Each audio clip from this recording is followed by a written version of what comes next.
رسول اللہ صلی اللہ علیہ وآلہ وسلم نزول قرآن کے وقت بہت سختی محسوس فرمایا کرتے تھے، اور اس کی علامتوں میں سے ایک یہ تھی کہ یاد کرنے کے لیے آپ اپنے ہونٹوں کو ہلاتے تھے۔ ابن عباس رضی اللہ تعالیٰ عنہ نے کہا، میں اپنے ہونٹوں کو ہلاتا ہوں جس طرح آپ ہلاتے تھے۔ سعید کہتے ہیں، میں بھی اپنے ہونٹ ہلاتا ہوں جس طرح ابن عباس رضی اللہ تعالیٰ عنہ کو میں نے ہلاتے دیکھا۔ پھر انہوں نے اپنے ہونٹ ہلائے۔ ابن عباس رضی اللہ تعالیٰ عنہ نے کہا، پھر یہ آیت اتری کہ اے محمد، قرآن کو جلد جلد یاد کرنے کے لیے اپنی زبان نہ ہلاؤ، اس کا جمع کر دینا اور پڑھا دینا ہمارا ذمہ ہے۔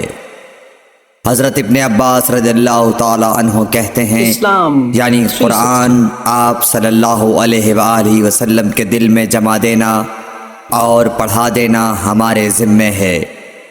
پھر جب ہم پڑھ چکے تو اس پڑھے ہوئے کی اتباع کرو۔ ابن عباس رضی اللہ تعالی عنہ فرماتے ہیں، اس کا مطلب یہ ہے آپ اس کو خاموشی کے ساتھ سنتے رہو، اس کے بعد مطلب سمجھا دینا ہمارے ذمہ ہے۔ پھر یقیناً یہ ہماری ذمہ داری ہے کہ آپ اس کو پڑھو، یعنی اس کو محفوظ کر سکو۔